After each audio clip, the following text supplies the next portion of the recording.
قرن طبعا Soomaaliya bulshada qaran way leedahay customary law ma xeerkii baan leenahay laakiin si loogu dhigo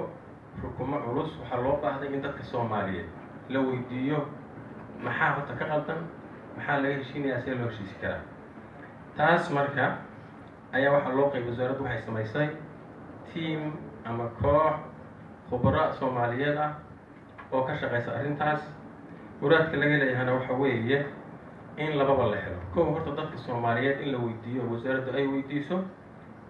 maxaa Soomaaliya isku haysta maxay ka qaldan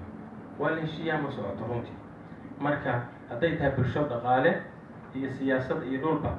inay tahay horta maxaa jira kalsoonidii maxaa naga qaldan si loo soo celi karaa dadka Soomaaliyeed la weydiiyo muraadka laga leeyahay waa laba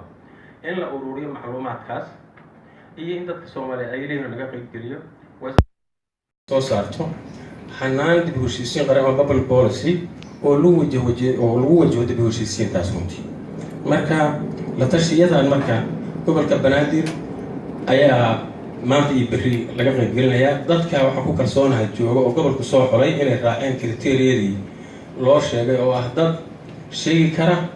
waxyaalaha Soomaaliya dib u heshiisiinteeda loo wajihi karo macluumaadkaas fahamsan ayay noqonaysaa waan ku kalsoonaa runtii marka intaas baan aan rabaa in ay raado hadafkaas uu yahay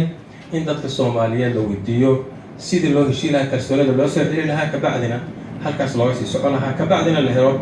dokumenti qoran oo loo raacayo dib u heshiisiinta waddanka oo ka turjumaya kaas ee uusan ahayn mid uu soo boodaa hoggeed hoos la sugu yimaaday waa shaqay wasaaradda technology waa kordhay dantii waa kordhay siyaasadeed in dadka Soomaaliyeed ay handasho marka intaas uma wasaaraddu ay maaragtay ujeedkeedu yahay marka soo dhawaada